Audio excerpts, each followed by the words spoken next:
पुंडलिक वरधारी विठ्ठल श्री ज्ञानदेव तुकाराम पंढरीनाथ भगवान की जय।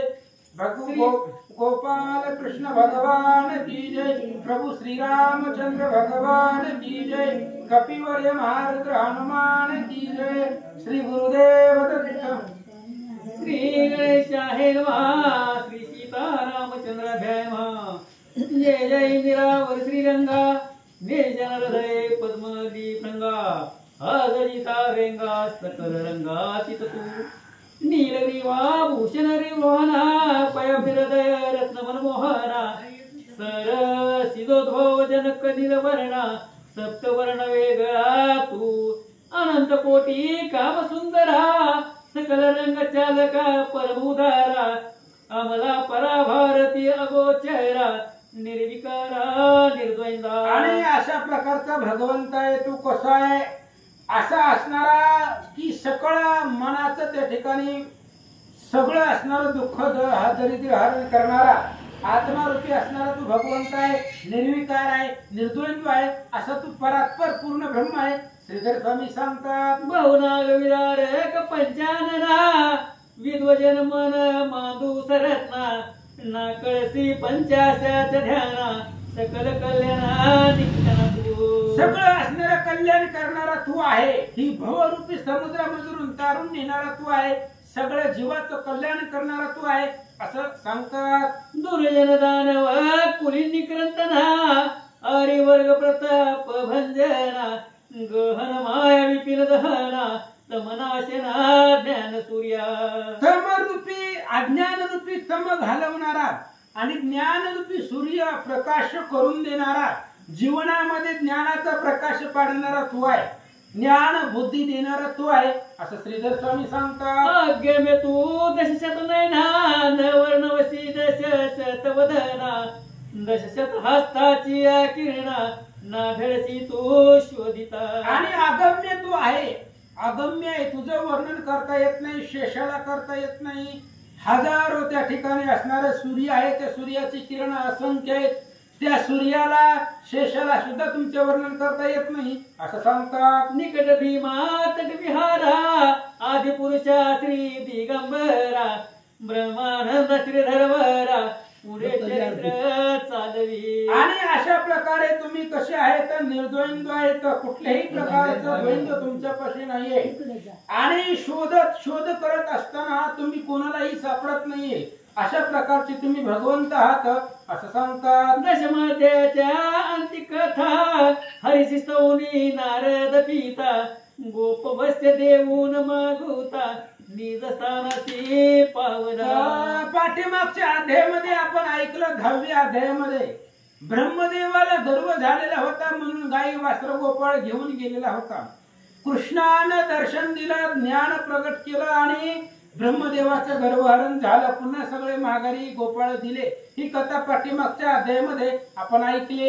यावरी प्रांत काळी एक दिवसी गोप घेऊन वैकुंठ विलासी आला तमारी कन्या तिरासी लावण्य राशी जगदात्मा। आणि असा असणारा भगवंत एकदा सकाळ सकाळी सगळे गोपाळ गायी घेतले आणि सकाळी सकाळी सूर्याची कोमल किरण आहे आणि त्या किरणा प्रकाशामध्ये भगवान श्रीकृष्ण आपले गायी गोपाळ घेऊन यमुनेच्या तीरावरती आले। उष्ण काळ वसंत मास मध्याने साला चंड अंश त्याच्या कर प्रताप सकळास प्रशा विशेष वाढली। आणि मग वनामध्ये आली यमुनेच्या तीरावरती उन्हाळ्याचे दिवस होते ऊन खूप तापलेलं होतं आणि मग उन्हामध्ये तहान लागलेली होती सगळ्यांनाच लागलेली होती कृष्णाला गोपाळांना। तेव्हा काय करतात धावती गायीचे कळप कृतांत भगिनी तीरा समीप जार अधिकारी या दुष्ट सर्प महादुर्मती वसुती येथे। आणि मग उन्हाच्या कारामध्ये तहान लागली त्यामुळे गायीचे कळप सगळे असणारे गोपाळ पाणी पिण्यासाठी यमुना नदीच्या तीरावरती आले। आता यमुना नदीमधलं पाणी प्यावं पण त्या यमुना नदीमध्ये भयंकर साप होता भयंकर विष ओकणारा दुर्धर अशा प्रकारचा कालिया नावाचा नाग त्या यमुनेमध्ये होता। जगदवंद्याशी टाकून मागे गोप पुढे धावती वेगे हरी समीप नसता कर्म भोगे प्राप्त झाले दुःख पये. आणि मग कृष्णाला पाठीमागं सोडलं ते गोपाळांनी आणि कृष्णाला पाठीमागं सोडून पुन्हा धावले आणि धावत धावत गेले. कृष्णाला पाठीमागं सोडल्यामुळं पुन्हा इकडं अपार दुःख गोपाळांना प्राप्त झालं. काय झालं? सेविताची यमुना जीवन गोप झाले गत प्राण. यमुनाच्या मृत्यूशयन सकळी केले एकदा. आणि मग कृष्णाला सोडून आले. कृष्णाला पुढे सोडून आल्यानंतर ना पुन्हा लगेचच असणारा भगवान श्रीकृष्णाला सोडून आल्यामुळं गोपाळ त्या यमुना नदीचं पाणी पिले आणि पाणी पिल्यामुळं दुर्धर विषाचा कालिया नाग त्याच्यामध्ये होता. कृष्ण जवळ नसल्यामुळं ते पाणी पिलं आणि गोपाळ मेले. दुरावता धराधर तनुशयन अकल्पित विघ्न पडती दारुण. या लागी कमलपत्रक्षाचे चरण न विसंभावे सर्वदा. म्हणून त्या ठिकाणी सांगितलं की भगवान श्रीकृष्णाला सोडून गेला की भगवंत झाली या पाठीमोरा. नसतेच विघ्न येती घरा म्हणून पुती बुडवायची नाही. आणि मग लगेच असणारा भगवान परमात्म्यापासून लांब गेला नाही ती विघ्न घरला येते. मोठा ना पाहिजे. म्हणून काहीतरी अडचण येत असते भगवंताला सोडल्यामुळं. म्हणून गोपाळ भगवंताला सोडून आले आणि ती पाणी पिले मरून पडले. काय झालं ऐका.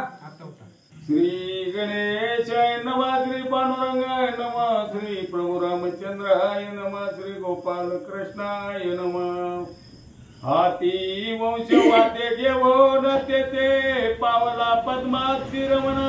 नवते अनाथ प्रेते होऊन गोपाल पडिले. बघा यमुनेचं पाणी रोज पित होते पण गोपाळ कधी मिले नाहीत कारण सोबत कृष्ण असायचा.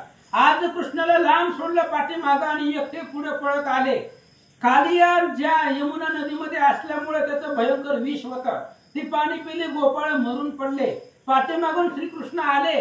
आल्यानंतर ना गोपाळांना पाहिलं तर सगळे प्रीता समान पडलेले दिसले. आईचे देखोनी आकर पार नव्हे. निज वल्लभे कमला दवे. करुणा करे विलोकिता वगे. निद्रिस्ता परी उठिले. कृपा कटाक्ष निहाळिले आपुले पदी बैसविले. कृष्ण तू काय नव्हे केले एका चिंतिता विठ्ठले. कृष्णानं पाहिलं फक्त कृपेना आणि कृपा दृष्टीने जे काही मेलेले गोपाळ होते त्या सगळ्या गोपाळांना जसं झोपीतून उठावं तसे गोपाळ उठून बसले. अनंत ब्रह्मांडीचे प्राणी दिववी जो कृपाव लोकोनी. तेने गोपुधेनु ते तेनी कृपा कटक्ष उठविले. अनंत ब्रह्मांडाचे प्राण्यांना जीवदान देणारा तो भगवंत आहे. मग गाई आणि गोपाळांना कृष्णाला उठवायला काही उशीर लागणार आहे. कृपा दृष्टीने पाहिलं आणि निद्रिस्ता परी गाई गोपाळ उठून बसले. मग ओटोनी ते वेळा तटस्थ विलोकिती तमाल निला. मनती याचे हाती जीवन कलाय. सकल जीवांच्या सती हो. आणि गोपाळ झोपीतून उठल्यासारखं उठून बसले. मेलेले गोपाळ होते प्राण विरहित झाले होते पण कृष्णाने त्यांना जिवंत केलं आणि झोपीतून उठावं तशी उठले. उठल्याबरोबर लगेच गोपाळाने विचार केला ह्याच्या हातामध्ये जीवन कळाय. कोणाला जगवायचं कोणाला मारायचं हे याच्या हातामध्ये आहे. गोपाळाने ओळखलं. आम्ही प्राचित विच जीवन समस्त पडिल कुंपणे होऊन. येणे कृपेचे करो निकेतन मुचे प्राण रचिले. गोपाळ पुन्हा बोलतायत आम्ही मेलो होतो. प्रेत पडावी तसं मळे पडावी तसे आम्ही पडलो होतो पण ह्या कृष्णानं कृपेच्या आयतानानं आमच्यावरती कृपा केली आणि आम्हाला जिवंत केलं. गोपाळ बोलतात. सोमनी विचारी जगदात्मा कालिंदी हृदयी हा दुष्टात्मा. यासी दवडावे न करावी क्षमा. करीच सर्वा सुखी होई. आणि मग कृष्णाने विचार केला आता या कालियाला ठेवायचं नाही. आज आपली गोपाळ मेलेली त्या कालियामुळं आणि आपण नसताना अनेक जीवितहानी इथं होऊ शकतोय. आपल्या 9 लाख गायी आहेत बाकीचे सगळे जीवजंतू आहेत इथं. ह्या कालिया नागामुळे अनेकांना त्रास होतोय त्यामुळे कालिया नागाला इथून पाठवून द्यायचं, पळवून लावायचं असा विचार कृष्ण करतात. परम दुष्याही साचार सळसळा कळे यमुनेचे नीर जिकडे उदकावरोनी जाये समीर तिकडे संवार चराचर जीवा. कृष्णाने यमुना नदीकडे पाहिलं. यमुना नदी भव्य दिव्य होती. आबांनी सांगितलं पण त्यांनी बघितलेली आहे. मी अजून गेलो नाही तिथपर्यंत, पण त्यांनी पाहिले डोळ्यानं. भव्य दिव्य ती यमुना नदी आहे आणि त्या नदीच्या पाण्यावरनं जसं वारं जाईल ज्या दिशेला तिकडं प्रलय निर्माण व्हायचा अशा प्रकारचं पाण्याचा खळखळाट होत होता. अंतरिक्षे जी दिवस जाता उडवण मृत्यू पावती चढ पळवण कालियावनी नैनीचा पेटता अग्न वने जळोनिया भस्म होती. आणि त्या पाण्याच्या खळाळानं जे काय असणारे पक्षी पाण्यावरून जात होते त्या पक्ष्यांचे प्राण जात होते. एवढंच नाही, ते कालिया नागाचं विष म्हणजे अग्नीसारखं होतं. विष जाळून टाकणारं विष ते असणारं कालियाचं होतं. कालिया नागाने फुत्कार जरी दिला तरी 20-25 किलोमीटरची जी काय असणारी वनस्पती होत्या, झाडं होती, ती झाडं जळून जात होती असं सांगतात. तिचा जिकडे जाये प्रभंजन तिकडे वृक्ष जाती जळून मग ते कोण प्राशिला जीवन स्पर्श ही जाण करवे. कालिया नागानं फुत्कार सोडलेला आणि त्या वाऱ्याच्या दिशेनं जिकडं वारा असेल तिकडं कालिया नागाचा फुत्कार जात होता. आणि ज्या ज्या झाडावरती कालिया नागाचं विष आदळल वाऱ्याच्या दिशेनं त्या त्या प्रदेशामधली त्या त्या ठिकाणाची झाडं जळून जात होती. अशा प्रकारचं भयंकर कालिया नाग होता. त्या यमुनेच्या पाण्याला स्पर्श करायला घाबरत होतं, जीवन करता येत नव्हतं. मग तू पाणी कोण पिलं असा विचार कृष्ण करतात. त्याही डोई ओनी कालिया वचावया काय कारण पूर्वी सर्व उरग मिळून माधव वना शरण गेले. श्रोत्यांना प्रश्न पडला असेल, यमुना नदीमध्येच कालिया का आला? दुसरीकडे त्याला जागा नव्हती का? त्याच यमुना नदीमध्येच कालिया का राहिला? श्रोत्यांना प्रश्न पडला. श्रीधर स्वामींनी सांगितलं, पूर्वी गरुडाने सापाचं वैर होतं आणि सगळे साप गरुडाला शरण गेलेले होते. शरणागती सापांनी गरुडापाशी पत्करलेली होती. तेव्हा काय झालं? म्हणते तो आमचा संवार करीसी तरी अभय देई एक मासी तव सुपर्ण म्हणे प्रतिवर्षी पूजाने मेसी पै देणे. आणि सगळ्या सापांनी मिटिंग घेतली. गरुडाला शरण गेले. म्हणले, बाबा तू आम्हाला वेळोवेळी मारतोस, तुमच्यापासून जीवदान मिळावं आम्हाला तुझ्यापासून निर्भयता राहावी.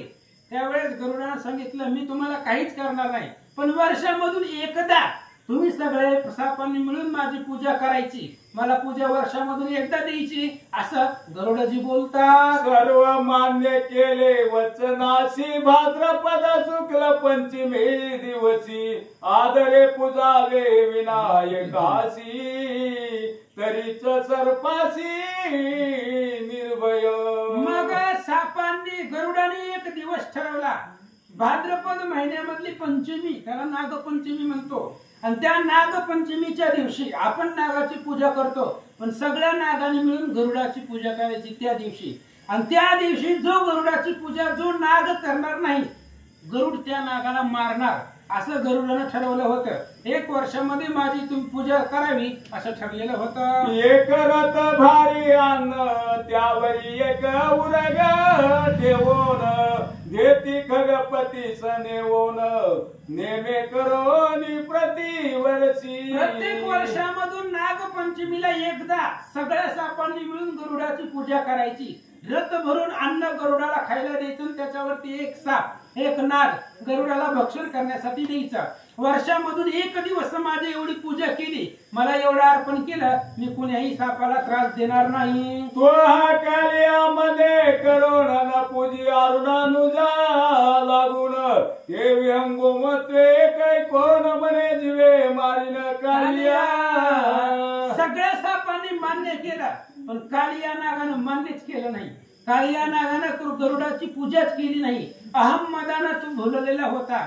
मग गरुडाने विचार केला, ह्या कालियाला जीवच मारून टाकतो. अंडद प्रभू मेने लपवावया ठाव कोट्याला मिळे कालिया ते माडोई त्या पक्षीवर या शाप होता पूर्वीचा. आणि मग कालिया नागाच्या पाठीमाग गरुडजी लागले. गरुडाच्या भीतीनं कालिया नागाला अभय कुठं मिळाला.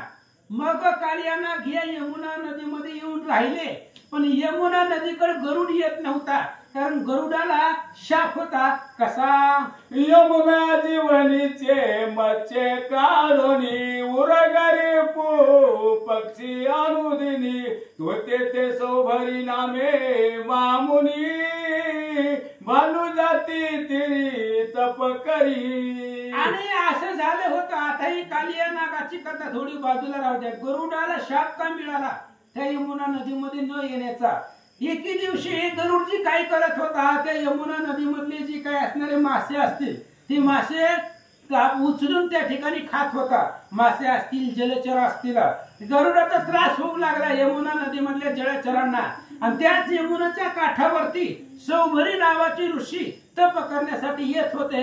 काय झालं? मच्छे अवघे मिळवला सोमारीचा गेले शरण म्हणती तू साधू येते असो ना अंबाला गुण गरुड मारी. आणि यमुना नदीमधली जी काही मासे होते, जलचर होते, ते सगळे सौभरी ऋषींना शरण गेले. म्हणले तुमच्यासारखे महाराज असताना, तपस्वी असताना, साधू इथं तप करत असताना आम्हाला गरुड नित्य त्रास देतो. गरुड येतो, या यमुना नदीमधले मासे खातो, आम्हाला त्याच्यापासून त्रास होतोय. तुम्ही असताना आम्हाला गरुड मारतोय. असं सगळे मासे महाराजांना बोलतात. कैवारे वदे सोबर यतीच्या जीवनात स्पर्शता खगेंद्र तत्काळ मृत्यू पावेल साचारा ऐकोनी मच्छे सर्व तोसेले. आणि त्या माशांचा कैवार घेऊन सौभरी ऋषींनी गरुडाला शाप दिला.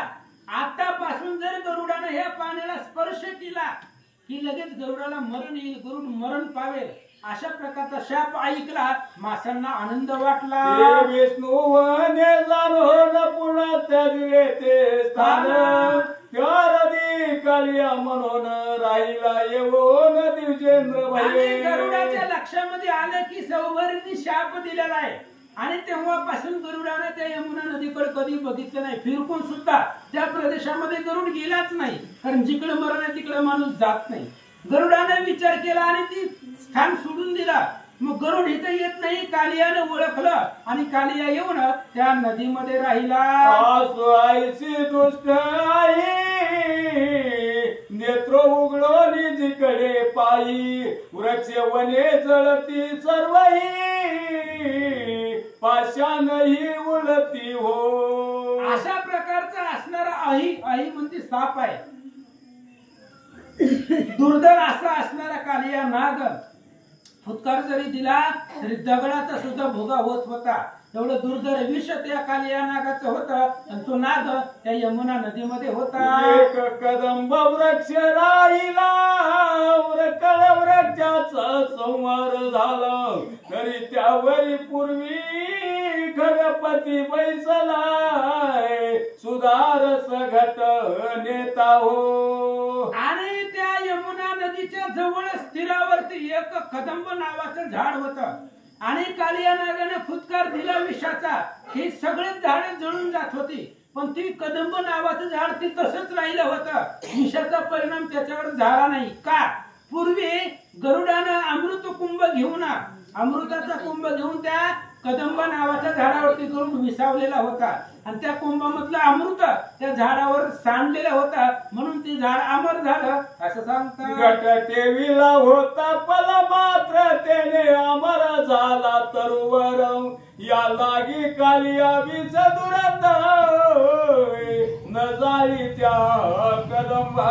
आणि पूर्वी गरुडानं अमृताचा कलश तांब्या एक क्षणभर त्या झाडावर ठेवलेला होता, पण झाडावर वाकडा तिकडा तांब्या झाल्यामुळं त्या झाडावर ते अमृत सांडलं आणि त्या अमृतामुळे ते झाड अमर झालं. म्हणून कालिया नागाच्या विषाचा परिणाम झाडावर झाला नाही. शिवावला केले तत्वता श्रोते हो परिसा मागील कथा यमुना तीरी जगत पिताचा पिता उठवी प्रेते सकलही. आणि सिंहावलोकने पाठीमागची कथा ऐका.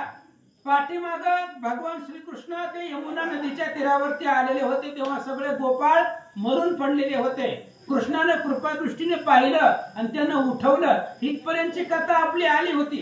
पण या कालिया नागाची गरुडाची सौभरीची मध्येच कथा लागली. श्रीधर स्वामी मनात येची स्कंदात मित्र हा काढावा येतो निया मित्र म्हणून कदंबावरी श्रीधरा चढे साचार ते धवा. कृष्णाने विचार केला या कालिया नागाला इथून काढायचं. या कालिया नागाला यमुना मध्ये ठेवायचं नाही, याला पळवून लावायचं. म्हणून यमुनेच्या नदीच्या किनाऱ्यावर ह्या कदंबाचं झाड होतं आणि कदंबाच्या झाडावरती कृष्ण चढले. उदयाच्या लावरी सहस्र कर तैसा दिसे शिरादी जावर की आय रावतारुण सहस्र नेत्र त्रिभुवनेश्वर तैसा तो. आणि उदया चलावरती त्या ठिकाणी चढावा तशा पद्धतीने असणारा भगवान श्रीकृष्ण वर चढले आणि त्या कदंब झाडावरती चढलेले होते. काय करता वैकुंठीचा सुकुमार जाबा सुंदर नंद कुमार कदंबावरी श्रीधर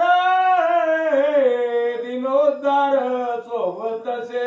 तशा प्रकारे जसा असणारा बाळ सूर्य दिसावा तशा प्रकारे भगवान श्रीकृष्ण जो असणारा ब्रह्मांडाचा नायक आहे तो भगवंत कदंबाच्या झाडावरती चढले म्हणून शोभून दिसू लागले.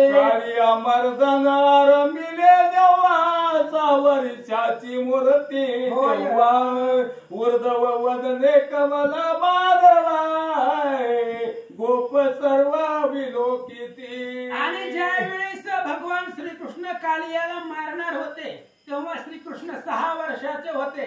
6 वर्षाचा कृष्ण कदंबाच्या झाडावरती चढले. सगळे गोपाळ खालून पाहू लागले. परम सुवार पित वचला दृढ कसिले सो करे करुण सुरंग पदर खोल मुक्त माळा सावरिल्या. आणि कृष्णाला आता माहिती होतं आपल्याला ह्या यमुना नदीमध्ये उडी टाकायची म्हणून कृष्णाने आपल्या माळा गळ्यामधल्या सावरल्या पितांबराला जोरात गाठ मारली. अशा प्रकारची तयारी कृष्ण करतात. सूत्र सरशाविले करणी रुळती दिवे कुंडले आकर्ण पर्यंत नेत्रोत्पले मुख विकासले सुहास्य. आणि सुहास्य मुख कृष्णाचं आहे. आता यमुना नदीमध्ये उडी टाकायची म्हणून कृष्णाने पितांबर सावरला. सुनील रसेवतीले अखंड तैस्या जान बाहू दंड केवळे वाजवोनिया प्रचंड हाक फोडली दंड भाऊ विशाळ अशा प्रकारचे आजानुभाऊ त्या ठिकाणी हात आहे. दंड भगवंताने थोपटला आणि भव्य दिव्य अशा प्रकारचे आरोळी कृष्णाने दिले. ओ वैकुंठीचा वेलाळ सुकुमार तनु तमाल निळ उडी घातली हो तत्काळ गोप सकळ पाहती.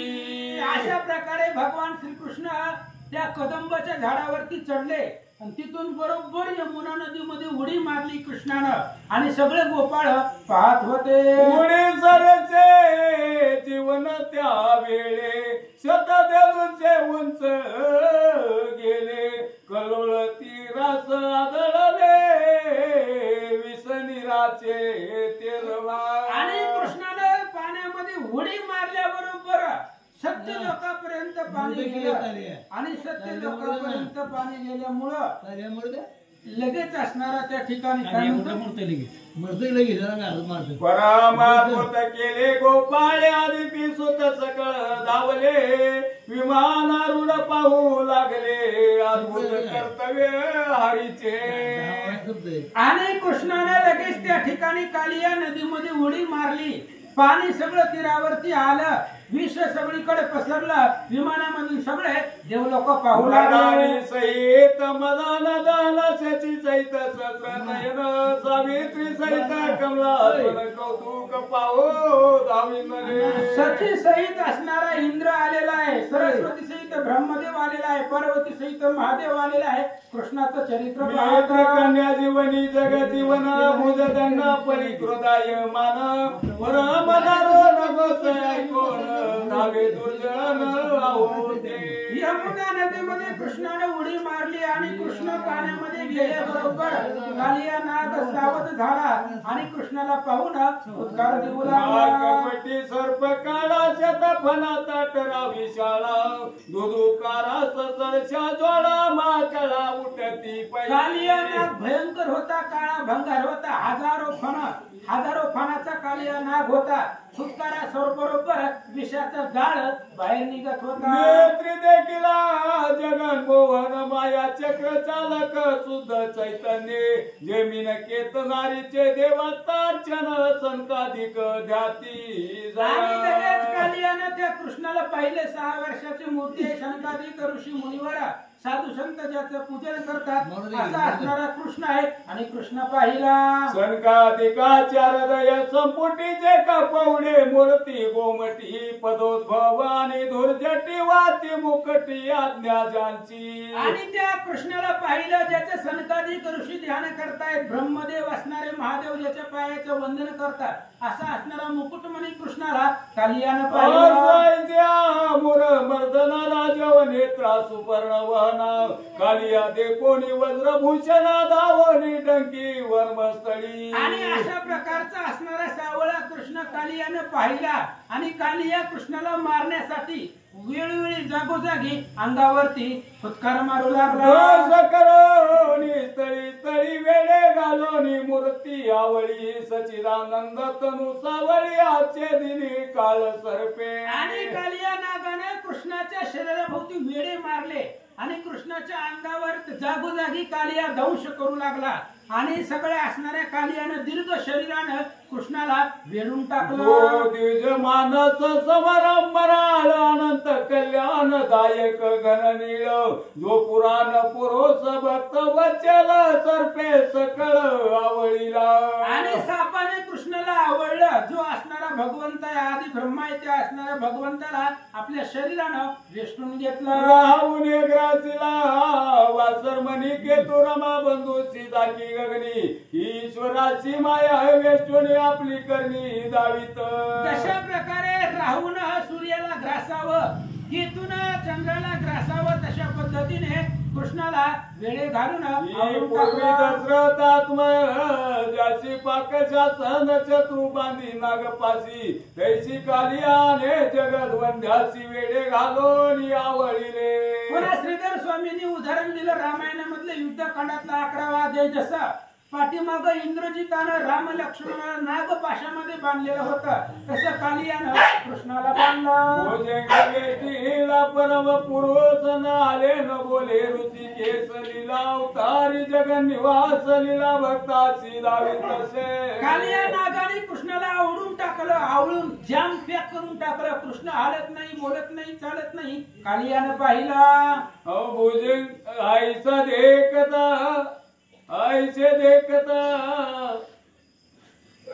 ऐसे देखता श्रीपती गोप गाई तिरी विपाती महाक्रोशे हाक देती हृदय पिटिती दबदबा. आणि लगेच असणाऱ्या गोपाळांनी पाहिलं. कृष्ण यमुना नदीमध्ये उडी मारली. सगळ्या गोपाळांनी पाहिलं याच्यामध्ये भयंकर साप आहे. आणि त्यावेळे नदीमध्ये कृष्णाने उडी मारली. गोपाळ रडू लागले. गगनी पाती निर्जर देवाला ना देखती समग्र त्याच्या नेत्री वाहे निर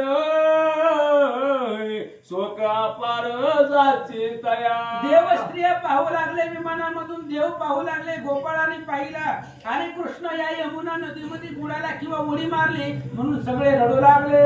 तटस्थ पाती नयनी भुजंगे वेष्टीला चक्र पाणी दुखे कर निधरणी उलो पाहे ते दवा.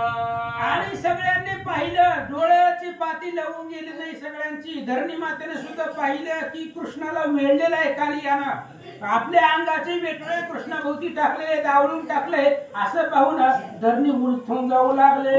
यमुनेशी झाला व्रतांत गोकुळी काय वर्तली मात तुझे परम अद्भुत जानवती लोकाते.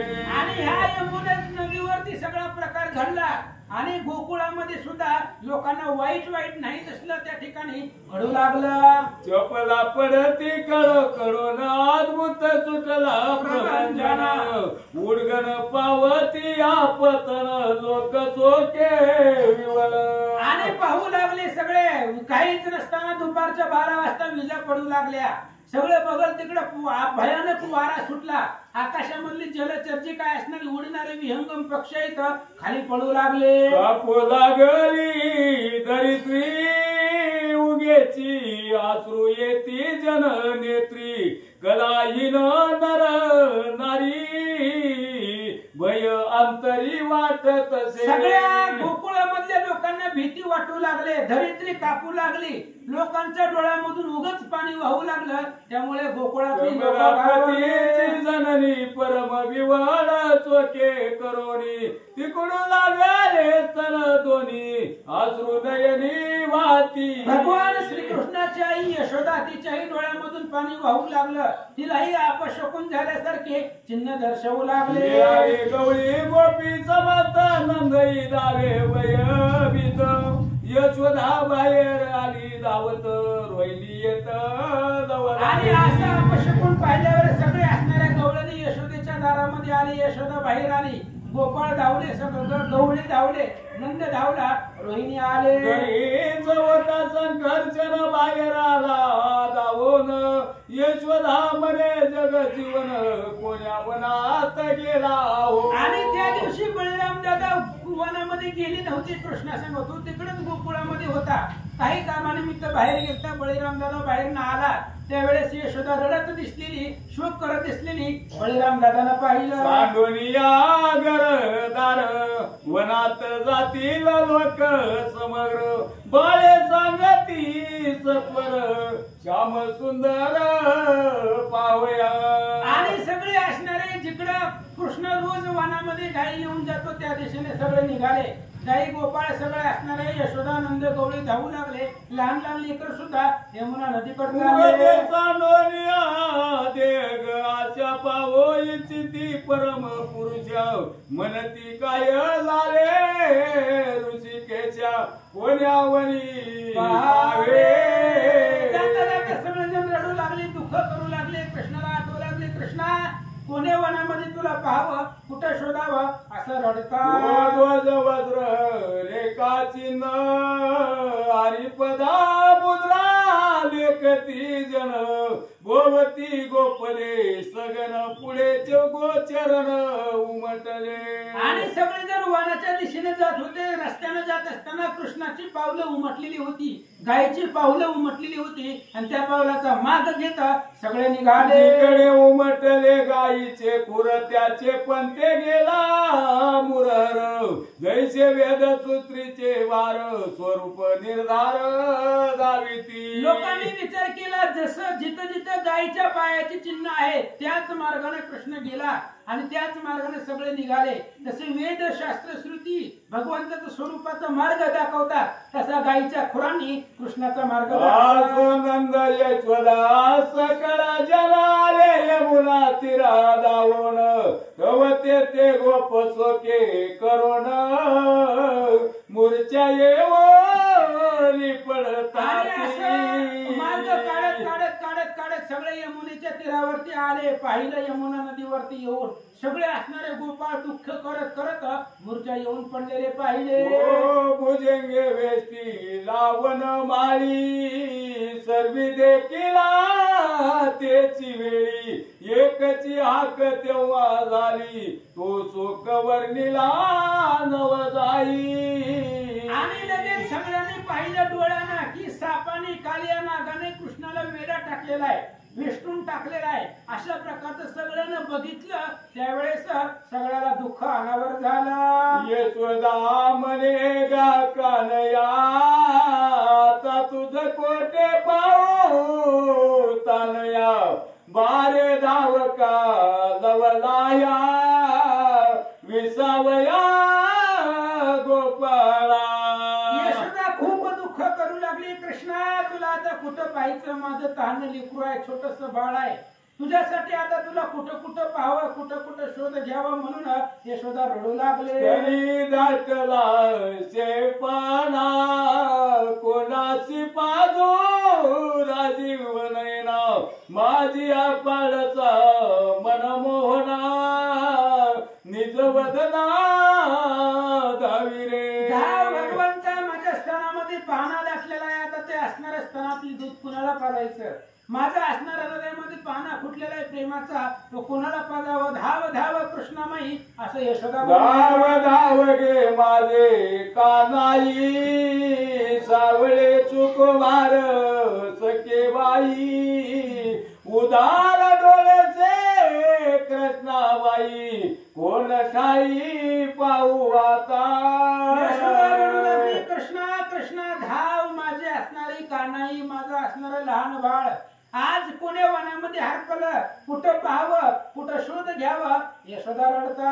घरी दुग्ध तू सर्व खासी साई राजसा मी तुझं ना बोले काही बाळचा एकदा भेट देई दावनिया मजाता. कृष्णा तू दही दूध लोकांचं खात होता, मी तुला खूप त्रास देत होते. आता तू किती बी चोरून खा, मी तुला काही बोलणार नाही. तुला काय खायचं ते खा, पण एकदा ये मला भेट दे. म्या बांधिले उकळासी मनोनी सकया रुसलासी आग लागो माझी हातासी श्रीकृष्णासी बांधिले म्या. यशोदा रडू लागली, दुःख करू लागली. कृष्णा तुला मी उखळाला बांधलं म्हणून तुला राग आला आणि मला सोडून गेला. माझा असणारा हात जळून जावं, जे असणाऱ्या माझ्या लेकराला मी छोट्याशा बाळाला बांधलं. यशोदा दुःख काय काय आटो बारे तव गुण उर्विन पुरे करिता लेखन सकळ गोपी सोके करून मस्तके आवनी आपटती. काय काय तुझ्या गुणाचे वर्णन करावं कृष्णा? पृथ्वी सुद्धा पुरणार नाही लिखाण करायचं म्हणल्यावरती. म्हणून सगळे असणारे गवळणी डोकं आपटून रडू लागले. एक वक्त तळे पिटती एक दीर्घ स्वर हाक देती नंदाचे नेत्री आसू वाती पडे चिती मूर्छित. एक डोकं आपटून घेऊ लागले, एक जमिनीवरती लोळू लागला. नंदाच्या डोळ्यामधून अश्रू वाहू लागले. अमरना भोळी भोगवती गाई अश्रुवाती नेत्र पायी यशोदा म्हणे आता सर्वही प्राण देऊ येतेची. यशोदेने सांगितलं आता गायी हंबरटा फोडू लागलेले आहेत. गायी सुद्धा रडत होती, वासरं रडत होती. यशोदेने सांगितलं आता जगायचं नाही, सगळी यमुनामध्ये सकाळ स्त्रिया समवेत कृष्ण माया चालिली डोळा माझी प्रवेश वया कव बलिरा बाडवा यवनिया म्हणे ऐका गोष्टी एक. आणि सगळेजण त्या यमुना नदीमध्ये जीव देण्यासाठी चालले. कृष्णाशिवाय जगायचं नाही, यमुना नदीमध्ये उडी टाकून मरायचं. उडी टाकण्यासाठी सगळ्या गवळणी यशोदा निघाले. बळीरामदादा आडवे आले. काय बोलता? नायक हान वन माळी त्या भय नाही कदा काळी कृतांतरी कापे चळाचळी कृष्ण प्रताप देखता. बळीरामदादा सांगू लागले यशोदा मैया तुम्ही घाबरू नका, हा त्रिभुवनाचा मालक आहे. त्याला बघितल्यावर काळ सुद्धा थरथर कापतो असा असणारा कृष्ण आहे, तुम्ही भिवू नका. भद्राचे वचन ऐकून सकळा चौके वाटे म्हणी त्याच्या वचनी विश्वास धरून तटस्थ नैनी पाहत. बळीरामदादाचं बोलणं ऐकलं, त्याच्या बोलण्यावरती विश्वास ठेवला, सगळ्यांवरती आधार मिळाला सगळ्यांना. आणि इकडं काय होतं? इकडे कालंदरी जीवनी काली हरी बांधिला वळोनी यावरी श्रीकृष्ण प्रताप तरणी काय करिता झाला. यमुना नदीमध्ये कृष्णाला कालियाने आवळून बांधलेला होता आणि प्रताप तरणी असणारा कृष्ण काय करता? वेळे घातले भुजंगे शरीर फुगविले रमारंगे कालिया दे थडपडी वेगे वेळ काढिले ते दवा. कालिया नागाने कृष्णाला वेडे मारलेले होते शरीरानं, शरीर सगळं वेष्टून घेतलं होतं आणि कृष्णानं आपलं अंग फुगवलं अंग. त्यावेळेस कालियाला कळ बसू लागले. जनावरे न काढिता वेळे तरी ठाई ठाई होते तुकडे, महाविकारे त्या प्रचंडे वै वेळे काढिले. कृष्णानं अंग फुगवलं, कालिया नागाला कळ बसू लागली. लगेच वेडा कृष्णाच्या भोवतीचा काढला. जर कालिया नागाने कृष्णाचा वेडा काढला नसता तर ठाई ठाई कालियाचे तुकडे झाले असते. हरीच सांगोनी ते वेळा भुजंग झाला हो वेगळा, बळबळा गरळ ज्वाला मुका वाटे सोडी तसे. कृष्णाला सोडून कालिया वेगळा झाला. भीतीने त्याचे असणारे वेडे सोडले, बाजूला झाला आणि विषाचा फुटकार देऊ लागला. मळे भण मडके भाजले जायचे, तप्त तैचे नेत्र दुसराचे अरक्त, नासिकाद्वारे उष्ण श्वास सोडित प्रळाग्नीच्या शिका जसं मडकत आपल्याला असावं तसं असणारे डोळे लाल भडक त्या कालियाचे दिसत होते. जसं असणारा मोठमोठा अग्नी असावा तसा विषाचा डोळा बाहेर पडू लागला. सुळसुळीत दुधडा शेतपणा कराळ प्रचंड पर्वत श्रंगे देवी दाडा दंत तीक्ष्ण तयाचे. त्याच्या कालिया नागाचे दाडा दंत पर्वतासारखे विशाल भव्य दिव्य दिसू लागले. परामा व्यासुरांद आदर प्रांत ते जीवेने चला चला चाटीत, करा करा क्रोधे जात खात हरीच लक्ष्मणी सक्रोध. आणि कालियानं कृष्णाला पाहिलं, त्याच्या असणाऱ्या जिभेनं त्याचे दात त्या ठिकाणी चाटू लागलेला आहे असं सांगतात. क्रोधे थरथर अंग कापत नेत्र गरगरा भोवंडीत, पुढे ध्वंस करावया जपत मगर मानात काय करी. क्रोधानं थरथर थर कापू लागलेला आहे. कृष्णाला पाहिलेला आहे.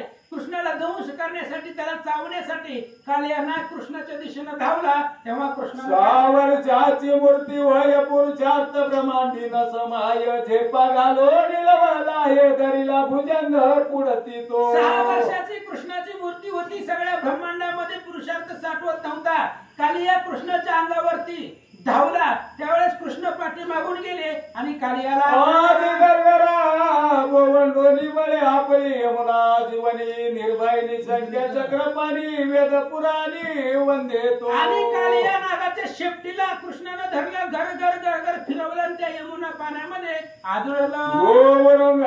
उरगांचा काळ पूर्ण त्यावरी बैसोनी करी गमन, तो हा पुराण पुतना प्राण हरण जन्म मरण त्या नाही. तो कृष्ण आहे जो असणाऱ्या कालिया नागासारख्या सापांचा शत्रू आहे गरुड, आणि त्या गरुडाच्या पाठीवरती बसणारा तो कृष्ण आहे, जन्म मरणाच्या पलीकडचा आहे. क्षणा पळोनी सर्प हरिला समोर बळ प्रताप, गळा दुर्जनाचा दर्प झाले भ्रमित अंग पै. आणि क्षण कृष्णाच्या अंगावरती धावत होता. त्याला आपटल्यामुळे त्याचा दर्प अभिमान नष्ट झाला. सगळेची श्री पाय देवनी भगवंते पूज्य धरिले वाम असते, तांडवनते श्री जगन्नाथे आरंभिले ते देवा. कालिया नागाच्या डोक्यावरती कृष्ण उभा राहिला. कालियाची शेपटी डाव्या हाताने धरली आणि कालिया नागाच्या फणावरती कृष्ण उभा राहिला आणि त्या फणावरती कालिया नागावरती भगवान श्रीकृष्ण तांडव नृत्य करणार आहेत. आणि ते नृत्य बघण्यासाठी स्वर्गातले सगळे देव लोक येणार आहेत यमुना नदीवरती. आणि भगवंत तांडव नृत्य त्या कालियाच्या शिरावरती फण्यावरती कसं करतोय. आसो नृत्य करिता त्रिभुवनपती, टाळ वारदांग वादेव वाजविती, कालियाचे प्राण निरुपाती, सकळ शक्ती आकर्षिया. अशा प्रकारे कथेचं अनुसंधान कालपर्यंत आपण पाहत आलेलो आहोत. कालिया नागाच्या फाण्यावरती भगवान श्रीकृष्ण 6 वर्षाचं बाळ आहे आणि ते नृत्य करत होतं. त्यावेळेस सगळे देवलोकांना आनंद वाटला, पाहू लागले, टाळ मृदंग देवलोक वाजवू लागले. शोणीत वात उरंग पडिला मूर्छित, विराली अहंकृती समस्त, गर्वरहित झाला कालिया. आणि कालिया मूर्छित पडला. अहंकार जो होता त्याचा अहंकृती सगळी संपली गेली, ताकद क्षीण झाली. भगवंताचं बळ आहे ते, भगवंताची या बळापुढे दैत्य काय असे बापुडे. श्रीकृष्णाचं बळ होतं ते. दिसायला जरी 6 वर्षाचं असलं तरी अफाट बळ होतं आणि त्याच्यामुळे कालियाची ताकद क्षीण झाली. मग दावा करू लागला. श्वासोश्वास सोडावया, जेव्हा शिर जाई उचलावया, हरिते टाचे निरगडून या पुन्हा हलवे नाशे करी. आणि कालिया नागाची अशी अवस्था झाली त्याला श्वास सुद्धा घेता येत नव्हता. श्वास घेण्यासाठी फणा उचलला, वर उचलण्याचा प्रयत्न करत होता आणि कृष्ण फण्यावरती असल्यामुळे टाचन फणा खाली दाबत होते. कृष्णाने टाचन दाबला की पुन्हा त्याला फणा हलवता येत नव्हता. असं सांगतात भुजंग आठवी जगन्निवासा धाव बाप्पा पुराण पुरुषा जगत पालक रमाविलासा सोडविदासासी येतोनी. आणि मग कालियाला कळलं आता आपण मरतोय, आता आपण जगत नाहीये. मग शेवटला भगवान परमात्म्याचं जो शेषशाही परमात्मा आहे, भगवान श्री विष्णू आहे, अखंड त्रैलोक्याचा जो असणारा मालक आहे, त्या भगवंताचं स्मरण करण्यासाठी कालियाने सुरुवात केली. मी करीतो ज्याच्या स्मरणा तो सिरी नाचतो समजेना त्रिभुवनाचा भार सोशेना प्राण सोडू पाहत असे. आणि कालियाच्या लक्षामध्ये येत नव्हतं आपण ज्याचं स्मरण करतोय, आपण ज्याला मदतीसाठी बोलवतोय तोच आपल्या डोक्यावर नाचतोय. आपण ज्या कृष्णाचा, ज्या भगवंताचा दावा करतोय तो आपल्या मस्तकावरती आहे, तोच आपल्या असणाऱ्या फण्यावरती नाचतोय. हे कालियाला समजत नव्हतं. अनंत ब्रह्मांड उदरी, ज्याच्या पोटामध्ये अनंत ब्रह्मांड आहे असं कृष्ण आहे आणि त्रिभुवनाचा भार तेवढं भगवंताचं वजन होतं आणि ते कालियाला सहन होत नव्हतं. अनंत ब्रह्मांड ज्याच्या पोटी तो मस्तकी नाचे जगजेटी आसो कालिया होऊन कष्टी मूर्छागत पडिला. आणि ज्या कृष्णाच्या पोटामध्ये अनंत ब्रह्मांड आहे असा असणारा कृष्ण, तोच जो ब्रह्मांडाचा मालक आहे, तो डोक्यावरती नाचतोय. ही कालियाच्या लक्षामध्ये आले नाही. तो भगवंताचा धावा करत होता आणि तोच भगवंत त्याच्या मस्तकावरती नाचत होता.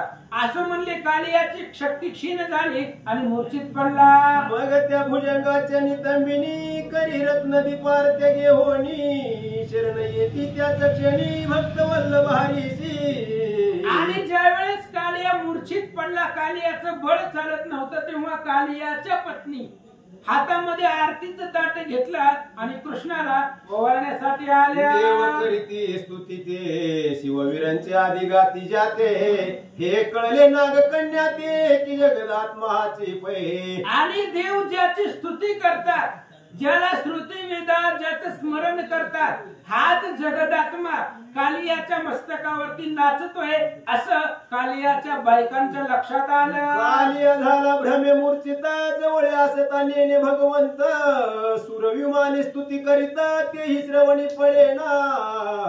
कालिया भ्रमित झालेला आहे, अहमदानं भुललेला आहे. जवळ आहे भगवंत तरी कालियाला दिसत नाही. आपलं बी तसंच आहे, भगवंत जवळ आहे पण ओळखू येत नाही. मनोने अर्जुना मी नसे आईसा कवनु ठाव असे परी प्राणियाचे दैव कैसे जे मज मिनती माते.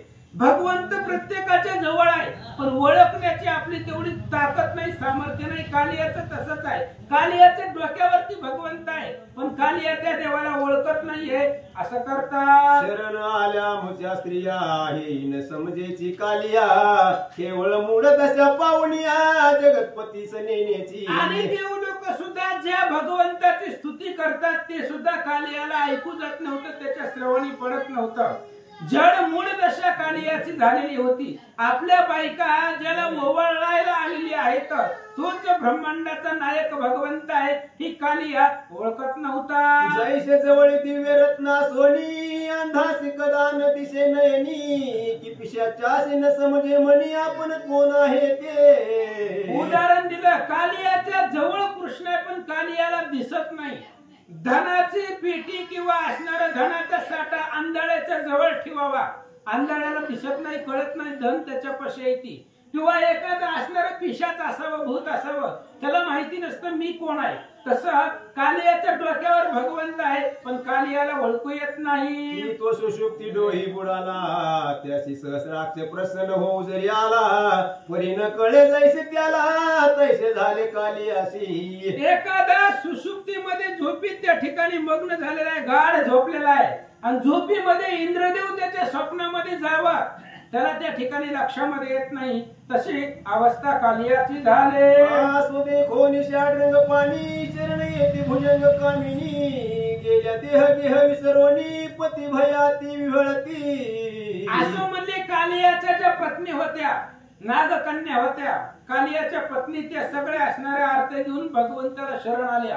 आता नवरा वाचत नाही, कालिया मरतोय या भीतीनं, अतिशय काकुलतीनं भगवंताला शरण आल्या. सावरती कबरी भारा, गळूनी पडती अलंकार, ढळले वक्षस्थळीचे पदर, विहळ शरीर झाले पै. आणि त्या स्त्रियांचं शरीर विव्हळ झालं. साडी, वस्त्र, कंचुकी त्यांना सावरता येत आली नाही, कारण हातामध्ये आरती होती आणि देह आणि घेह सगळ्या विसरलेल्या होत्या. अशी अवस्था झाली होते.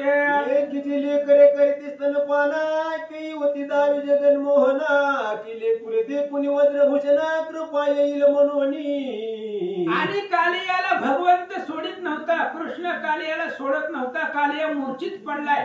त्या कालियाच्या बायकाला वाटलं आता कालिया मरेल, म्हणून लहान लहान छोटी छोटी लेकरा स्तनपान करत असताना तशीच घेऊन आले होत्या कालियाच्या पत्नी. आणि ती लहान लहान लेकरं कृष्णाला दाखवत होती. ह्या लेकराला बघून तरी देवाला दया येईल. बाळक करी बहुत अन्याय, परिक्षमा करी निजमाय, महादुर्जन हाही निर्दय, तो पदर उतरला. आणि गवते असणाऱ्या कालियाच्या बायका सांगू लागल्या, भगवंता माता क्रोधावली पूर्ण, जरी देत गाली प्रदान, तरी पुत्रासी व्हावे मरण, सहसाई म्हणी कल्पिना. तशा प्रकारची अवस्था आहे. लेकरांनी किती जरी अन्याय केला तरी आई त्याच्यावरती रागवत नाही, तशी आमची अवस्था आहे. आम्ही कालियासहित सगळे तुझी लेकरं आहात, आमच्यावरती कृपा करा, असं नागकन्या बोलतात. जे दुसऱ्याचा करू इच्छित घाता, त्याशी शासन करता तू जगन्नाथ, पर्याने पूर्वी तप भूता, किती केले न कळे ते. आणि त्या असणाऱ्या कालियाच्या पत्नी बोलू लागले, भगवंता जो दुसऱ्याला दंड करतो त्याला दंड करण्याचं काम तुमचं आहे, पण तुमचे पाय कालियाच्या डोक्यावरती आहे, म्हणून ह्या कालियाने किती तप केलंय सांगता येत नाही. बहुत केले पुरचरण, की साधिले पंचाग्नी साधन, की केले सद्गुरु भजन, साधू सेवा प्रीतीने. काय काय केलं असेल या कालियानं? तपश्चर्या केली असेल, साधू संतांचं पूजन केलं असेल, अनेक ध्यान योग केले असतील, म्हणून तुमचे पाय त्याला स्पर्श झाले. की ब्रह्मचर्य आचरला, किंवा नप्रस्थ धर्मी राहिला, की चतुर्थाश्रम अवलंबिला, तरी पावला पद तुझे. तुमचे पाय ज्याला त्या ठिकाणी प्राप्त झाले असा कालिया जगतामध्ये भाग्यवान आहे. ब्रह्मचर्य व्रताचं आचरण केलं असावं, वानप्रस्थ धर्मामध्ये राहिला असेल, किंवा चतुर्थ आश्रम त्या ठिकाणी अवलंबिला असेल, त्याचंही पालन केलं असेल, म्हणून तुमची पाय कालियाच्या मस्तकावर आहे. तुझ्या अंगीची चितकळा, तेच चरणी राहिली कमळा, तिच्या परिस भाग्य आगळा, कालिया मासी वाटतो. अहो भगवंता, तुमच्या जवळ सदोदित राहणारी ती लक्ष्मी आहे. पाय लक्ष्मीच्या हाती, ती सियावे काकुलती. सदोदित पाय लक्ष्मीच्या हातामध्ये असतात, पण त्या लक्ष्मीपेक्षा सुद्धा भाग्यवान काली आहे. त्याच्या डोक्यावरती तुम्ही नाचत आहो, असं नागकन्या बोलतात. एवढा अन्याय करून क्षमा, वज्र चुडी दान देयमा, हा तो परम मूळ दुष्टात्मा, तुझा महिमा नेण्याची. आणि एकदा या असणाऱ्या एवढा अन्याय क्षमा करा, या कालियाला जीवदान द्या. आमचं जी काही सुहाग आहे, आमचं चुडदान आहे, ती असणारा आम्हाला समर्पण करा, अर्पण करा. ही कालिया मूर्ख आहे, तुम्हाला ओळखत नाही, असं स्त्रिया बोलतात. हे अनंत ब्रह्मांड पालका, देव शिखामणी गजरक्षका, एवढा अन्याय कमल नायका, घाली पोटात आत्ताची. हे असणारे भगवंत अनंत ब्रह्मांडाचा नायक आहे, आणि देवामध्ये त्या ठिकाणी रत्न आहे, मुकुटमणी जी आहे ती तुम्ही आहात, म्हणून एक एवढा अपराध कालियाचा क्षमा करा, आणि कालियाचे प्राण आम्हाला अर्पण करा. रघुने तुझ मारिली लाथ, परी तू जगदात्मा पूर्ण शांत, तैसे अन्यायाचे समस्त क्षमा करी रे गोविंदा. आणि त्या कालियाच्या पत्नी बोलतात, भगवंता भृगु ऋषीने तुम्हाला लात मारली रागामध्ये, तरी सुद्धा ती लात तुम्ही हृदयावरती सहन केली. तशी जशी लात तुम्ही सहन केली, तसंच ह्या कालियाचा जो अपराध असेल तो सुद्धा क्षमा करा. आईशा उर्ग कन्या विनविती, हर श्रीनाचे जगत पिती पती, तो कालियाचे प्राण निघू पाहती, नेत्री तंद्री लागली. आणि अशा प्रकारचं स्तुती स्तवन ते असणाऱ्या कालियाच्या स्त्रिया करत होत्या. भगवान परमात्म्याचं तांडव नृत्य कृष्णाच्या कालियाच्या फणावरती चालू आहे, आणि कृष्णाचं एवढं वजन लागत होतं कालियाला की त्याचे प्राण शरीरातून जाऊ लागले. देखो नियांत समया करुणा वाकी ती भोगित नया करुणालया यादवराया प्राण जाती कियाचे हो. आणि कालियाचा अंत समय पाहिला त्यावेळेस कालियाच्या ज्या पत्नी होत्या शेष नागकन्या जी होत्या ती नागकन्या स्तुती करू लागले भगवंताची, याचा प्राण जातोय याला सोडा. हरी पुढे पदर पसरिती करीती नाना काकुळती दिन वदने मुख विलोकिती दिन बंधूचे ते दवा. आणि दीन बंधू असणारा भगवान परमात्मा त्याच्या पुढे ते असणाऱ्या नागकन्या कालियाच्या पत्नी पदर पसरून कालियाचं जीवदान भीक म्हणून मागू लागल्या. श्री कृष्णात्मया रामा प्रीत दशा आली भुजंग उत्तमा आमुची निराशा सर्वोत्तमा झाली आता येतोनी. आणि म्हणून त्यावेळेस स्त्रिया बोलू लागल्या भगवंता आम्हाला एकदा या कालियाचं जीवदान द्या, आमची निराश झाले कालिया जगतोय की नाही अशी अवस्था त्याची झाली म्हणून त्याचे प्राण आमच्या वंजळीत टाका. आम्ही भरंग्यानाथ दीन देख प्रति प्राणाची मागतो भीक तू दार जगत पालक काक प्रता धरियली. आणि कृष्णा भगवंत आम्ही आमच्या नवऱ्याच्या प्राणाची भीक मागतो तुमच्यापाशी, एकदा आमच्या नवऱ्याचे प्राण आम्हाला वापस द्या, माघारी द्या. तुम्ही तर दीनबंधू आहोत, अनाथाचे नाथ तुम्हाला म्हटलं जातं असं कालियाच्या बायका बोलतात. स्वामी त्वा ध्रुवासी आढळ पद्धती दिले शक्रारी जनक अनुजा त्वाचे स्थापिले आता कृपण चित्त का केले ब्रिदा फुले संभाळी. आणि भगवंता तुमचं ब्रीद आहे, जो जो शरण आलेला आहे शरणांगता शरण्य मीच ऐकू असं तुमचं ब्रीद आहे.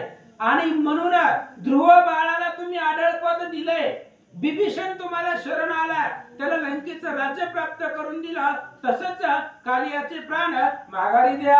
आईशे ऐकून करुणा कृपा उपजली वज्रभूषणा पुढे करुणी कालिया मर्दना भक्त वचन पाळिले. आणि कालियाच्या पत्नी अहंभाव सोडून भगवंताला शरण आलेल्या होत्या आणि शरण आलेल्याची भगवंत कधी उपेक्षा करत नाही, म्हणून अनन्य भावानं शरण भगवंताला गेलेल्या भक्त जनाचं उल्लंघन भगवंत करत नाही. म्हणून कालियाच्या डोक्यावरती भगवंत नाचत होते, ते नाचण्याचं बंद केलं. सर्प मूर्छा अंगत झाला तैसाची पाय परता लोटीला जय जयकार करीत ते वेळा नाग कन्या ओवाळीती. आणि सर्प ज्या ठिकाणी भगवंत सापाच्या डोक्यावरती नाचत होता ते नाचणं भगवंताचा तसाच पाय पाठीमागे घेतला आणि एका जागेवरती थांबला. त्यावेळेस कालियाला थोडं समाधान वाटलं. कालिया अत्यंत क्षीण हळूच उघडून पाहे नयन तू देव विमानी करीती स्तवन ते श्रवण ऐकतो भुजंग. आणि ज्यावेळेस कृष्ण नाच नृत्य करण्याचं थांबवलं, तांडव नृत्य कालियाच्या फण्यावरती करायचं बंद केलं, त्यावेळेस कालिया नागानं हळूच डोळे उघडले. आणि डोळे उघडल्यानंतर ना मग देव लोक ज्याचं स्तवन करतात किंवा देव लोक काय म्हणतात ही कालिया ऐकू लागला. वैकुंठनाथ हा परमात्मा तेव्हा कळले भुजंगमा स्तवावया वैकुंठ धामा तत्काळ झाला नररूप. आणि मग कालियाच्या लक्षामध्ये आलंय ज्याचं आपण स्मरण करत होतो, ज्याचा दावा करत होतो तो आपल्या मस्तकावरती आहे, तो आपल्या डोक्यावरती आहे. समुद्रामध्ये राहणारा ब्रह्मांडाचा नायक वैकुंठ अधिपती हाच आहे असं देव लोकांच्या स्तुतीवरनं कालियाच्या लक्षामध्ये आलं. मग आता भगवंताला अनन्य भावाने शरण जावं, त्याची स्तुती करावं म्हणून कालियानं नररूप धारण करून स्तुती करू लागला. भूत बाळक जाण वदे मंजुळ मंजुळ वचन तैसे भुजंग हरिपद धरून करिस्तवन ते धवा. जसं एखाद्या लहान लेकराला व्यथा व्हावी तो जसं दीनवाणीनं विकळ अवस्थेमध्ये बोलतो तशा पद्धतीने कालिया दीन रूपानं भगवंताची स्तुती करू लागला. जय जय यादव कुळटिलका नंद कुमारा वज्र पाळका त्रैलोक्यनाथा चित्त चाळका शरणागता रक्षी तू. आणि त्यावेळेस कालिया म्हणू लागला यादव कुल दीपक तुम्ही आहोत, नंदाचं सुपुत्र आहोत, सगळ्या गोपिकांचं मानस रंजन करणारे तुम्ही भगवंत आहात. प्राण्याचे जे जे जैसे संस्कार चराचर जीवनाना विकार ते सुदती निर्धार जाती स्वभाव करुनिया. आणि म्हणून प्राण्याचं जे काही दैव असेल त्यांचं प्राक्तन असेल संचित असेल ती सुटत नाहीये. पण आज तुझ्या सगळ्यापासून मी वेगळा झालो असं कालिया बोलू लागला. वास कळ जाती निर्मोनी आमासी घातले सर्प योनी महातामस पाप खानी सदा मनी द्वेष वाढे. आणि कालिया नर रूपामधून भगवंताला बोलू लागला, भगवंत 84 लाख योनी तयार केले तुम्ही आणि आम्हाला सर्प योनीमध्ये घातलं. सर्पाचा एक गुण आहे की ती सगळ्याला द्वेषानं पाहतो, सगळ्याचा द्वेष करतो, म्हणून या पापी योनीमध्ये आम्हाला का घातलं असं कालिया बोलू लागला. वेष्टिले भौत क्राम क्रोधे नागविले मत्सर दंभ मध्ये या लागी तुझी चरणारविंदे भ्रमे करुणी न ओळखी मी. म्हणून भगवंता तुम्ही माझ्या डोक्यावरती नाचत होता, मला कळलं नाही. आम्हाला वेष्टन टाकलेलं आहे. काम क्रोध लोभ मद मत्सर अहंकार याचं पांघरून आमच्यावरती आहे, म्हणून तू डोक्यावरती नाचत होता, आम्ही ओळखू शकलो नाही. लागली प्रपंचाची गोडी पायी ठोकेली अज्ञान बेडी फेरे फिरता झालो वेडी न भजू आवडी कदा तू ते. म्हणून भगवंता कधी तुझं प्रपंचामध्ये एवढं गुंतून गेलो की कधी असणाऱ्या तुझ्या परमार्थाकडे येण्याचं लक्षातच आलं नाही. प्रपंचाची बेडी ठोकलेली आहे, म्हणून आवडीनं कधी तुझं नाव सुद्धा मुखामध्ये आलं नाही असं कालिया बोलू लागला. हरी म्हणे कालियाला भौत न बोले वेळ झाला सुपरिवारेसी याच वेळा जाय सत्वरी सागरा प्रती. आणि लगेच भगवान श्रीकृष्णाने कालियाला सांगितलं, कालिया लय वेळ झाला, मी सुद्धा इथं पाण्यामध्येच आहे, त्याच्यामुळे आता बास तू तुझं सगळं परिवार घे आणि इथून समुद्रामध्ये जाऊन राहा असं भगवंत बोलतात. जरी उरगरी पुभेने पाही तुला पलासी यमुना डोही तू जाता न तो करी काही सुखी राहे येथोनी. आणि भगवान श्रीकृष्ण सांगतायत तुला अशी भीती वाटेल मी जर समुद्रामध्ये गेलो तिथं गरुड आला तर, आणि गरुडाच्या भीतीने तू यमुनामध्ये नदीमध्ये आजपर्यंत राहिला, पण इथून पुढे तुला गरुड काहीच करणार नाही असं कृष्ण बोलतात. माझ्या पदमुद्रा तुझ्या सिरी या लागी खगेंद्र तुझं न मारी मम वरी त्या सागरी सुखी राहे कालिया. आणि तुला जर गरुडाची भीती वाटत असेल, गरुड तुला मारण्याची जर धास्ती असेल तर माझ्या पायाच्या मुद्रा, माझ्या पायाचे ठसे तुझ्या मस्तकावरती असल्यामुळं, माझ्या पदमुद्रा तुझ्या फण्यावरती असल्यामुळं गरुड तुला मारणार नाही, हे माझं वरदान आहे. समुद्रामध्ये जा आणि तिथं जाऊन राहा. तुझ म्या केले शासन ही लीला गाती जे अनुदिन त्यासी तुम्ही नटंखावे पूर्ण पळावे उठून ते कथा. आणि भगवान श्रीकृष्ण सांगू लागले, सगळ्याच सापांना सांगतायत, हे बघा जी जी लोक ही कालिया मर्दन ऐकतात त्यांना सापांनी चावायचं नाही. समजा ती जर सापापासून चालली असले तर सापानं तिथून निघून जायचं, पण त्यांना स्पर्श करायचा नाही असं कृष्ण बोलतात. हे कालिया मर्दन कथा सत्य त्रिकाळ जो पडे पुण्यवंत त्याच्या दृष्टीने त्वरित महाविष उतरेल की. आणि या कालिया मर्दन कथा आहे. भगवान श्रीकृष्णानं कालियाच्या डोक्यावरती तांडव नृत्य केलेलं आहे, कालियाला थोडा त्रास दिलेला आहे, त्याचं मर्दन केलेली कथा जर कोणी ऐकलं तर त्याला कसलेच विषबाधा होणार नाही. एखाद्याला जर विषबाधा झाली असेल किंवा एखाद्याला साप चावला असेल आणि ही कालिया आख्यान ऐकून तू जर तिथं गेला तर त्याच्या दृष्टीनं महाविष उतरेल असं श्रीधर स्वामी सांगतात. कालिया मर्दन पुस्तक जो ग्रही संग्रही भाविक तेही ग्रह सोडून तत्काळिक सर्प जाती ते थोनी. आणि कालिया मर्दन नावाचा सेपरेट अध्याय दुकानामध्ये भेटतोय, फक्त 11वा ते छोटस पुस्तक आहे, हरिपाठा एवढं.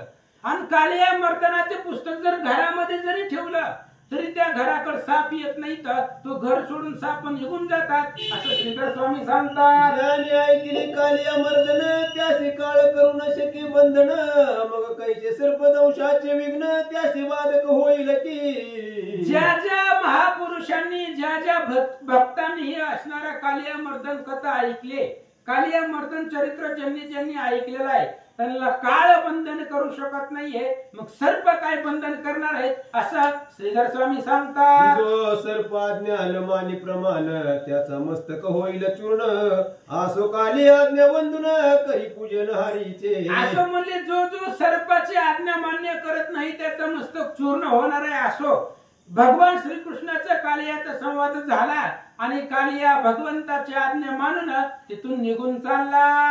कुणी षोडशोपचार पूजा प्रदक्षिणा करी गरुड ध्वजा म्हणे लक्ष्मी विलास महाराजा कृपा भूता असू दे. आणि मग षोडशोपचारानं पूजा केलेली आहे.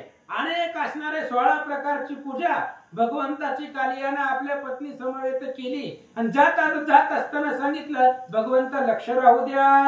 ऐसे बोलो सहपरिवारे विखार सागराशी गेला तो रे यमुना मृतमयनी रे वाहू लागली त्या क्षणी. आणि अशा प्रकारे त्या सापानं कालियानं भगवंताला बोलला, नमस्कार केला, दंडवत घातला आणि समुद्राला कालिया नाग निघून गेला आपला परिवार घेऊन. मग यमुना नदीचं जे पाणी होतं ते अमृतासारखं वाहू लागलं. जैसा परिस झगटता पूर्ण लोह होय तत्काळ सुवर्ण की मित्र कुळभूषण पदरजे करून विरंची तनया उद्धरली. किंवा जसं एखाद्या परिस लागल्यानंतर ना ते असणाऱ्या लोखंडाचं सुद्धा सोनं होतं तशी अवस्था झाली. याच परी हो श्री दीननाथे शुद्ध केले यमुना हृदयाते मुरली वाजविली सुहस्ते ऐल तीराला जगद्गुरु. अशा पद्धतीने यमुना नदीचं जे जल होतं ते विषाणं भरलेलं होतं, विषमय झालेलं होतं. ती सगळं यमुना नदीचं पाणी भगवंतानं अमृतासारखं शुद्ध केलं आणि भगवान परमात्मा आपला पवा बासुरी घेतली, मुरली घेतली आणि यमुना नदीच्या तीरावरती आले. वनती आला वनमाळी पूर्ण ब्रह्मानंद झाला ते वेळी दुदुंबी गर्जती निराळी सुमने भूतळी वर्षती. आणि भगवान श्रीकृष्ण नदीवरती नदीच्या किनाऱ्यावरती आल्यानंतर सर्वांना ब्रह्मानंद प्राप्त झाला.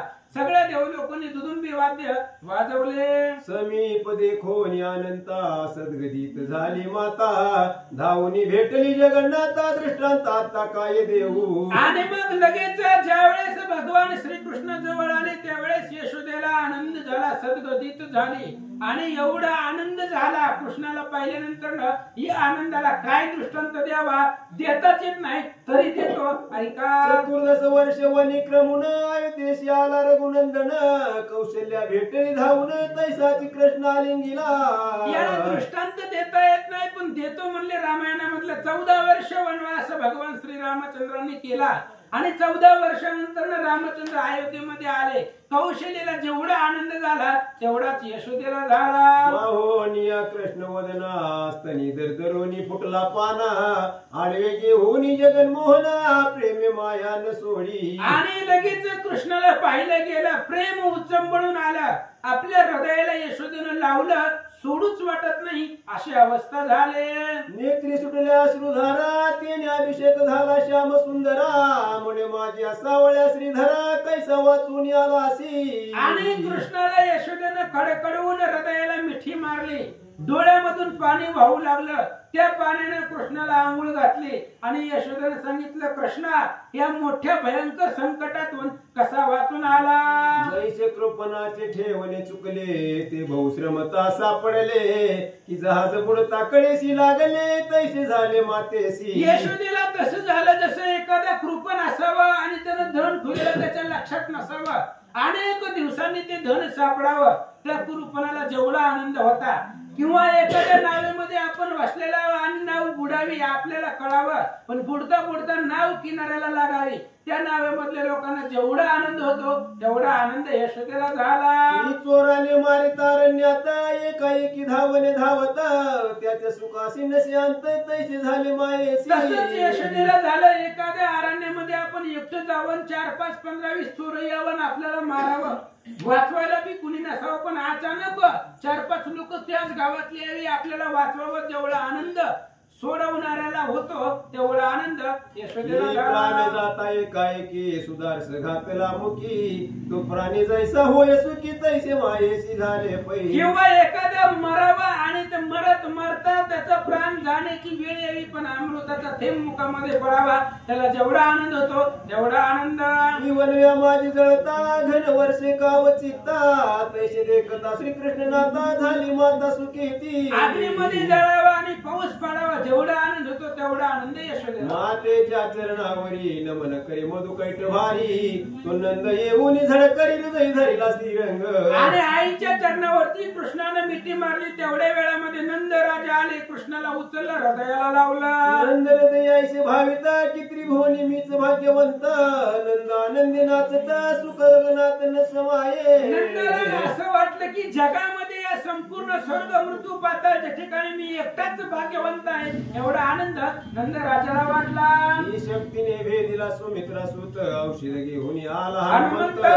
अनुज उठता आनंद रघुनाथ नंद आनंद त्या परी. किंवा लक्ष्मणाला शक्ती लागावी, इंद्रजिताने शक्ती, रावणाने शक्ती मारलेली होती ती शुद्ध पडावा, हनुमंत औषधी घेऊन यावे. रामाला जेवढा आनंद झाला तेवढा नंदाला झाला. साधुनी मंत्र संजीवनी गुरु सुताला परतोनी जे विश्वासराक्ष भेटे धावणी नंदाच्या मनी तैसे वाढले. आसु हरिणे नमिले नंदाते तो बळीराम धावे भेटा वयाते हसू आले संकर्षणाते हरिमुखाते पाहून. मग असं म्हणले शेवटी बळीराम दादा आले. बळीराम दादा कृष्णाला कडकडून भेटले, पण सगळे रडत होते आणि बळीराम दादा हसले होते. आमच्या श्रोत्यांना प्रश्न पडला असेल, बळीराम दादा का हसले सांगा. तरी का संकर्षण हसला काय तो अर्थ सुचविला किम्या शोक नाही केला प्रतापाधूत जाणवणी. श्रोत्यांना प्रश्न पडला, बळीराम दादा का हसले. सगळे रडत होते, सगळ्यांना आनंद झाला होता, प्रेम अश्रू वाहत होते, पण बळीराम दादा हसण्याचं काही कारण आहे की ज्यावेळेस कृष्ण कालियाच्या डोक्यावरती होता किंवा यमुना नदीमध्ये कृष्णाने उडी मारली, यमुना नदीच्या तीरावरचे सगळे रडत होते, पण बळीरामाने शोक केला नाही. त्याला माहिती आहे हा परिपूर्ण ब्रह्म आहे. कृतांत सही शासन करता मग शोक का करावा व्रथा आदि अंत मध्य पाहता तुझ परता कोण असे. बळीराम दादाने याच्यासाठी हास्य केलं होतं, कृष्णा तू ज्यावेळेस यमुना नदीमध्ये होता सगळी रडत होती, पण मी एकटा शोक करत नव्हता. मला माहित आहे कृतांताला सुद्धा दंड करणारा तू आहे, यमाची सत्ता सुद्धा तुझ्या हातामध्ये आहे, मग त्याला कोण मारणार आहे, मग वृथा का शोक करावा असं बळीराम दादा बोलतात. देखून यात्री भोर नायका प्रेम सद्गदित झाल्या गोपिका अंगी तटतटल्या कंचुका हर्ष पोटी न समाये. आणि कृष्णाला सुखरूप पाहिल्यानंतर गवळणीला खूप आनंद वाटला. त्या आनंदाचं वर्णन करता येत नाही असं सांगतात. दंड कडी रत्न जडित मनगटापाशी ती दाटत गोपी येऊन चरणी लागत ब्रह्मानंद करुणिया. ब्रह्म आनंद गवळणीनं झालेला आहे. सगळ्या गवळणी आल्या, भगवंताच्या पाया पडू लागल्या. सकळ गवळीया लहान थोरा भेटला परात्पर सोयरा तो दुर्लभ सकळ सुरवरा सुलभ झाला तो गोकुळी. आणि असा असणारा भगवान परमात्मा जो दुर्लभ आहे, योगी याच्या ध्यानी ध्याता नातुडासी तो आम्हापासी मागे पुढे, योगी याच्या स्वप्नात सुद्धा जात नाही असा दुर्लभ भगवंत आहे, पण तोच गोपाळांसाठी गवळणीसाठी सुलभ झाला. वास्तमाना गेला गवस्ती तेथेची लोकांनी केली वस्ती सकळ निद्रा नवीन मग्न होती चिंता चित्ती नसेची. आणि मग आता अंधार पडलेला होता ना, हीच टाइम झालेला होता, तर रात्रीच्याला कशाला गावा करतोय आता इथंच राहू. सगळ्या लोकांनी अख्खं गोकुळ आलेलं होतं त्या यमुना नदीवरती, सगळ्यांनी तिथेच वस्ती केली. त्यांना कशाचीच बाई नव्हती, चिंता नव्हती, कृष्ण होते. हस्ता चळा जाता वासरमणी द्विज वैसती स्थळी येऊनी मिलिंद वारी कोशी प्रवेशुनी अमोदाते सेविती. आणि मग लगेच असणारे सगळेच अस्तमान, सूर्य अस्तमानाला गेल्यानंतर ना पक्षी त्या ठिकाणी आलेले होते. अनेक असणारे वेगवेगळ्या आकाशामध्ये पक्ष्यांचे थवे सुद्धा जमा झाले होते असं सांगतात. तरुण जे जे विषय पर त्यांच्या हृदय संचरे पंचशर रात्र झाली 2 प्रहर श्वापदे दुर्धर भाती. जे जे तरुण होते, विषय सक्त झालेले होते, त्यांच्या मनामध्ये कामानं प्रसार संचार केलेला होता. आणि मग अशा प्रकारची अवस्था झालेली होती. 2 प्रहर रात्र झाली तेव्हा काय झालं. श्री गणेशाय नमः, श्री सीतारामचंद्राभ्याय नमः. त्याच परी हो श्री दीननाथे शुद्ध केले यमुनाथे मुरली वाजवी स्वहस्ते आयल तिराला जगद्गुरु मनती आला वनमाळी पूर्ण ब्रह्मानंद झाला ते वेळी दुलंबी गरज ती निराळी तुमने भूतळी वर्ष. आणि मग शेवटी भगवान परमात्मा आल्यामुळे सगळ्यांना आनंद वाटला. देव लोकांनी दुदुंबी वाजवलेले आहेत. फुलावर देव स्वर्गातून देव लोक फुलांचा वर्षाव करू लागले. समीपदे कोणी अनंता सद्गतीत झाली माता, धावून भेटेली जगन्नाथा दृष्टांता काय द्यायचा दृष्टांत. भगवान परमात्मा जवळ आलेला आहे ही पाहिलं गेलं. यशोदेला खूप आनंद वाटला होता आणि याला दृष्टांतच देता येत नाही तरी मी देतो. ऐका. चतुर्दश वर्षे वनिक्रमून अयोध्येस आला रघुनंदन, कौशल्या भेटली धावून तैसाच कृष्ण अलंकिरा. मला वर आहे मी म्हणून आता एवढाच घ्यायचा म्हणलं घ्या जाऊ दे. जायचं घेत घ्या तुम्ही. एकच मान राहिले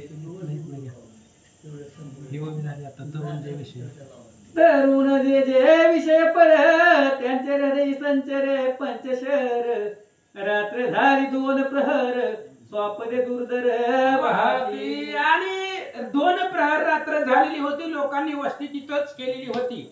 सगळेजण तिथंच बसलेले होते. 2 प्रहर रात्र झाली. रात्रीच्या 12 वाजून गेलेल्या होत्या आणि जे काही तरुण होते त्यांच्या मनामध्ये काम वासनेनं प्रवेश केलेला होता. मदनाने व्याकुळ झालेली होती असं सांगतात. मराठली घोर रजनी दिवसाचे उठती नाना ध्वनी, रिसे वाघोळ मिठी घालून वृक्ष ढाळ्या लोंबती. आणि मग अशा प्रकारे सगळेजण गाढ झोपलेली होती. त्या ठिकाणी रात्र 2 प्रहर झालेली होती आणि यमुनेच्या नदीच्या किनाऱ्यावरती सगळ्यांनी तिथंच वस्ती केलेली होती. झाड सुद्धा दाट त्या ठिकाणी गाढ झोपेच्या अवस्थेत होते. देवता गंधर्व यक्षिणी गोंधळ घाली ती महावनी, आसरा ज्वाज्वल रूप दावूनी ते क्षणी गुप्त होती. आणि मग वनदेवता आहेत अनेक प्रकारचे आनंदाने त्या ठिकाणी गोंधळ घालू लागलेले आहेत. कारण त्या वनाला सुद्धा त्रास होता.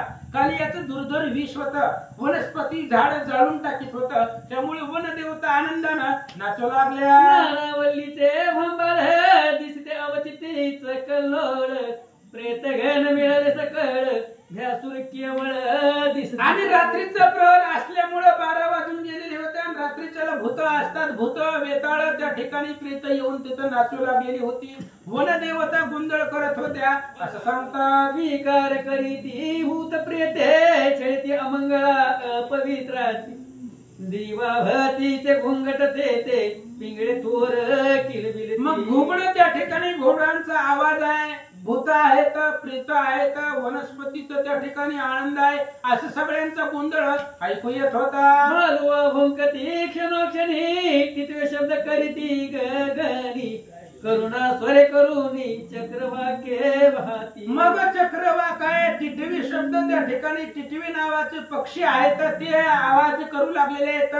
कोल्हे त्या ठिकाणी भुंकू लागलेले आहेत असं सांगतात. चंद्रपुदिनी विकासती भ्रमरते ते पाहू येती, उरग बाहेर निघती सैर हिंडती चौकडे, निराने चरावया निघती क्षणाक्षणे प्रभादावीती, सहभाग्यास बोलावीती येऊ म्हणती ग्रहा तुझ्या.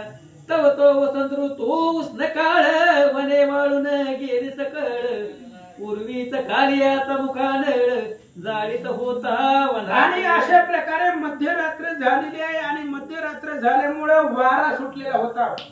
मंद मंद वारा सुटलेला होता आणि पूर्वी कालियाच्या मुखामधून जे विष बाहेर पडत होता ती वनस्पतीवरती येऊन आदळत होत असं सांगत होते. अद्भुत वात सुटायला अग्निगवळीया वरी परतला, सभोवती वेळ पडीला आत झाकळीला पर्वत.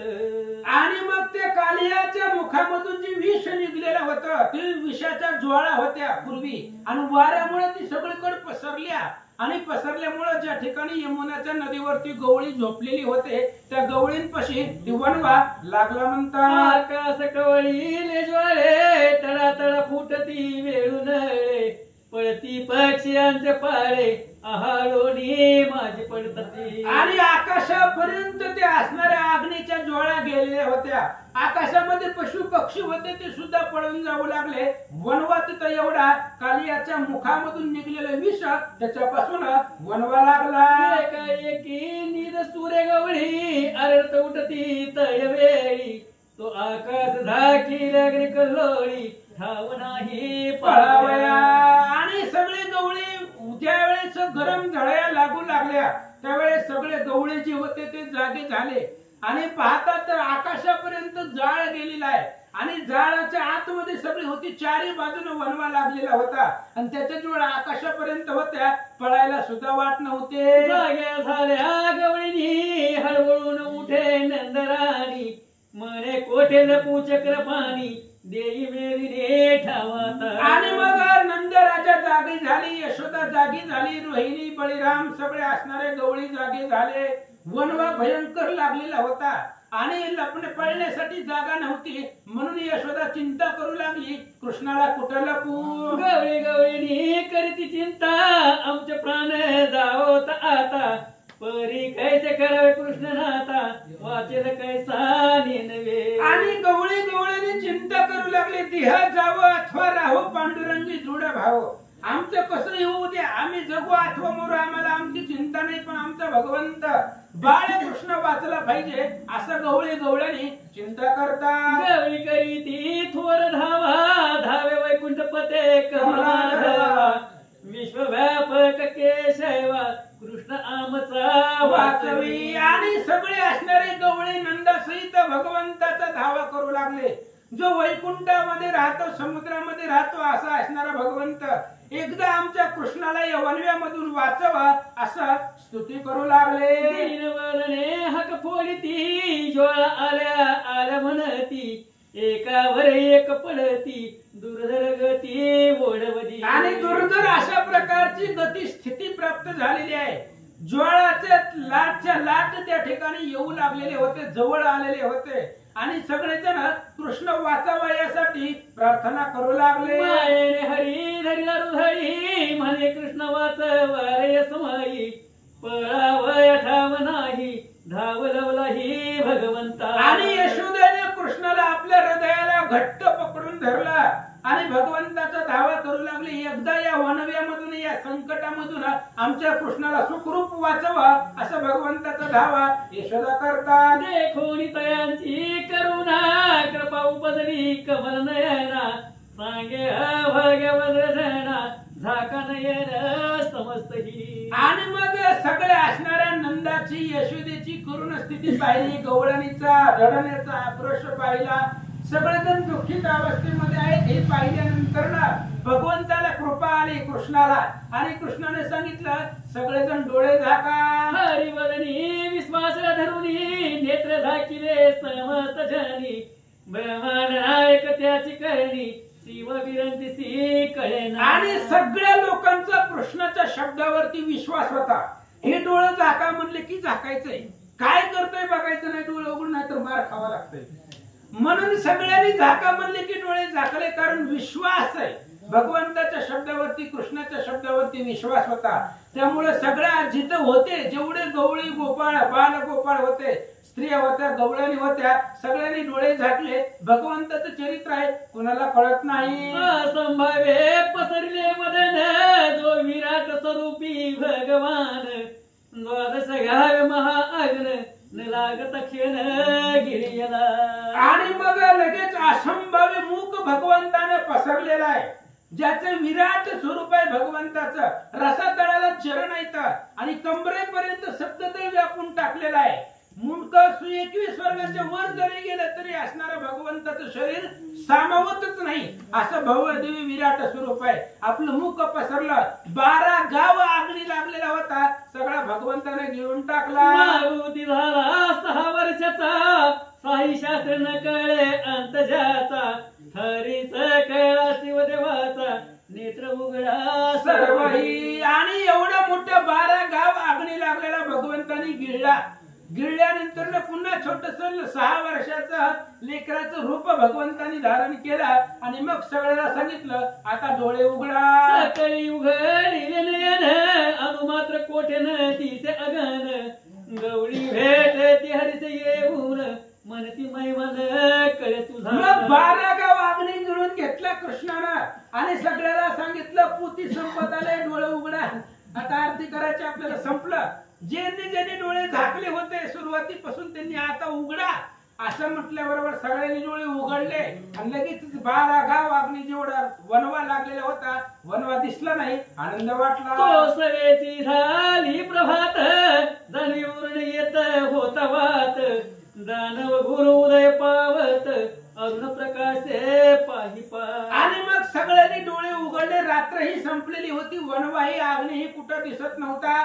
सूर्य सुद्धा त्या ठिकाणी असणारा अरुणजी सूर्याचं रथ घेऊन बाहेर आलेले होते. सूर्याचा प्रकाश त्या ठिकाणी पडला. ती पूर्व दिशेने मुख धुतले अरक्त कुंकुम निरे किले उडवण ते हरपले ज्ञान निरसले अज्ञान जे. मग सूर्य छोटासा सूर्याचं प्रतिबिंब आकाशामध्ये दिसलं किंवा पूर्व दिशेने तोंड धुवावं आरक्त लाल भडक असणारा सूर्याचा प्रकाश सर्वांना दिसू लागला. पक्षी उडून चालले भ्रमण कमळातून मुक्त झाले तस्कर ठाई ठाई लपले हिंदू लागले श्रेष्ठ पै. आणि मग पक्षी उडून आकाशामधून निघून चालले. जी काय रात्रीच्या टायमाला चोर बाहेर निघलेली होती ते आपापल्या अड्ड्यावरती जागेवरती लपून बसले आणि महाराज लोक बाहेर निघाले असं सांगतात. निज गृहासी येऊन जार मानिला दांभिक आचार जे स्मशानी जप करणार कुटील नर पळताती. कुकुट काग वाहती चिमण्या ठाई विष्णू ते गुजगुजती अग्निहोत्री स्नान करीती होम द्यावया कारणे कापळी तीर्थ पंथे जाती भक्त प्रांत स्मरण गरजती वैष्णव चिंती सेव घेती शिवा. आणि मग सगळ्यांची सकाळ झाल्यानंतर जे काय आपले असणारे व्यवहार आहेत कापडे आहेत ते आपापल्या कामाला निघून गेलेले आहेत. भक्त जे आहेत ती प्राप्त काळी भगवंताचं भजन करत देवपूजा करत बसले. वैष्णव आहे ते भगवंताचं विष्णूचं करतायत. जे काही असणारे महादेवाची भक्त आहेत ती महादेवाची पूजा करतात. सुरू झाला. हाती घेऊन अर्धे जल सौर पाहती सूर्यमंडल गणपत्य परम सुशील गणपती ते चिंतित. सूर्यदेवाचे जे भक्त आहेत ते सूर्यदेवाला अर्धध्यान देण्यासाठी हातामध्ये पाणी घेऊन सूर्यदेवाची वाट पाहतात. गणपतीचे विशेष भक्त आहेत ती गणपतीची पूजा करू लागले. शाक्त चिंतिती शक्ती ते गुरु भक्त आठविती गुरु चरणाते विद्यार्थी नाना परीचे एक चित्ते विद्या अभ्यास करीत. सकाळ सकाळचा त्याला आपण राम प्रहर म्हणतो. सूर्य उगवलेला आहे. सकाळ सकाळ 7 वाजलेले असावे. त्यावेळेस जी काही शक्तीचे देवीचे भक्त आहेत ते देवीची पूजा करतात. जे विद्यार्थी आहेत ते अभ्यास करू लागलेले. जे काही शिष्य निसम आहे ते गुरुची पूजा करतात असं सांगतात. गृही ग्रही चालन उठती अंग प्राचलनी कुंकुम रेखिती सैला संवर्धन करून नेचती मग घाली ती रंग. प्रत्येक घराघरामधल्या स्त्रिया त्या ठिकाणी उठलेल्या त्या आंघोळ करून दरवाजामध्ये रंग साड्या वगैरे टाकू लागल्या. करुनिया गोदहन वेग आरंभिती घुसळण असं उदय पावल सहस्र किरण गवळी तेथून निघाले. मग त्या ठिकाणी असणारे गायला त्या ठिकाणी आंघोळ घातलेले गायच्या धारा काढलेले त्या मग असणार तसं जे काही दह्याचं घुसळण होतं ते आपापल्या घरामध्ये स्त्रिया करू लागलेल्या होत्या. मग सूर्य उगवला. यमुना नदीवरून सगळे गोकुळाकडे निघाले. कमल नीला समत चालले मग गोकुळा वाद्यांचा गजर ते वेळा अति झाला सदन पै. मग कृष्णाला घेतलेल्या यशोदेनं आपल्या कडेवरती आणि सगळे गोप गवळणी गोपाळ गोकुळाच्या दिशेने निघालेला आहे. वाद्यांचा गजर होऊ लागला. मोहरी पावे मृदंग ढपडी सन या उपांग मिरवत जात श्रीरंग नंद यशोदे सहितबाई यशोदाय नंदाय त्यांच्या समवेत वाद्यांच्या गजरामध्ये मग दुदुंबी आहे, मोहरी आहे, अशा प्रकारचं मृदंग आहे, डफडी आहे, सनई आहे, असं असणारं वाद्य वाजवत निघाले. कृष्णावरी पालव छत्रे गवळी धरती अति आदरे चंद्र प्रवेशिचा मरे एकावरी धरितती. मग कृष्णावरती गवळणी गोपाळाने त्या ठिकाणी असणारं छत्र धरलेलं आहे आणि मिरवणूक काढत वाद्यांच्या गजरामध्ये निघालेली होते. 6 वर्षाची मूर्ती केली अद्भुत त्रिभुवनी कीर्ती करणी कुंडल ढाळ देती नयन विकासती अकर्ण. 6 वर्षाची भगवंताची मूर्ती आहे. कृष्णाचं 6 वर्षाचं वय होतं आणि 6 वर्षाच्या वयामध्ये एवढा अफाट पराक्रम भगवंताने आतापर्यंत केला. कानामध्ये कुंडल शोभिवंत दिसतात असं सांगतात. कपाळी त्रिपुंड रेखिला सर्वांगी चंदन चर्चिला चिमणेच मुरली सावळा चिमण्या सोरे वाजवित. आणि मग लहान असणाऱ्या त्या ठिकाणी स्वरूप आहे. पितांबर छोटासा आहे, मुरली हातामध्ये छोटीशी आहे, हात छोटे छोटे आहेत. भगवंत मुरली वाजवतात. पुढे चिमणे गोप मिळवणी हुंबरी घालती छंद करून एक सामोरे येते गवळीनी अर्थ घेऊन हरिते. आणि लहान लहान गोपाळ त्या ठिकाणी पुढे नाचत आहेत, आनंद साजरा करत निघाले. यशोदा करी निंबलोन हरी घेतला कडे उचलून ग्रही प्रश्ले शेष नारायण धन्य भाग्य नंदाचं भाग्य धन्य होत. शेष आणि नारायण ज्याच्या घरामध्ये राहतात तो नंद जगामध्ये भाग्यवान. हरीचे अवतार सर्व उत्तम परी अवतारीचे जे कर्म ते अद्भुत लीला परम जेन वर्णवे शेषते. भगवंताचे सगळे अवतार आहेत उत्तमच आहे. सगळ्या अवतारामध्ये चरित्र आहे, पण हरी जे काही कृष्णाचा अवतार आहे या कृष्ण अवतारामध्ये अद्भुत चरित्र आहे. शेषाला वर्णन करता येत नाही.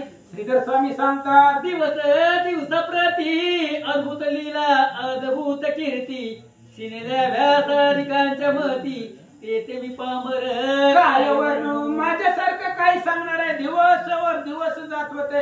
अद्भुत कृष्णाचं चरित्र होता.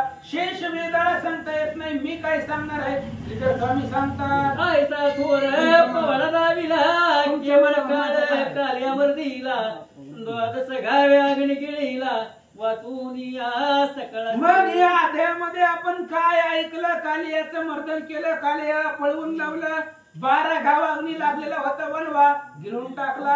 कलियुगी भवनदी पूर अत्यंत दाटला दुर्धर हरी विजय ग्रंथ थोर नौकात येते तारा. कलियुगामध्ये भव समुद्रामध्ये सगळेच बुडाले आणि त्या बुडालेल्यांना वाचवण्यासाठी हरिविजय नावाची नौका आहे. त्याच्यामध्ये बसा, भवसागरातून तरुण जावा. भाविक हो धावा लवकरी सत्वर बैसा या नौकेवरी प्रेमाचा ध्वज निर्धारी अति सतत फळी. म्हणून जे जे भक्त आहेत ते धावून या इथं 8 ते 9:30 बसत जावा. हरिविजय नावाची नौका आहे. भव समुद्र पार करून येणारी ही नाव आहे, झांज आहे. जी काय असणारे भगवंताकडे जाणारी इच्छुक आहेत त्यांनी या आणि ग्रंथरूपी नावेवरती बसून तरुण जावा. ही नाव परतीर नेवया त्वरित नावाळी ते सद्गुरुनाथ तो ब्रह्मानंद स्वामी समर्थ भीमा तीर विहारी जो. आणि या असणाऱ्या नौकेचा जो नावाडे आहे तो असणारा सद्गुरु ब्रह्मानंद आहे, जो भीमेच्या तीरावरती उभा आहे असं श्रीधर स्वामी सांगतात. ब्रह्मानंद स्वामीचे चरण हेच कमळ सुवासिक पूर्ण ते श्रीधर भ्रमरी गोन मकरंद पूर्ण सेवित. आणि हीच असणारा ब्रह्मानंद तो पिता आहे, तोच गुरु आहे, तोच भगवंत आहे. त्या ब्रह्मानंदानं सांगितलं म्हणून हरिविजय ग्रंथ लिहितो. त्यांचं पामर सेवक आहे श्रीधर स्वामी सांगतात. ते श्री हरिविजय ग्रंथ संबंधारी भागवत प्रेमळ परिसोत पंडितम एकदशमध्याय गोळा कुंडली कवरधारी विठ्ठल श्री ज्ञानदेव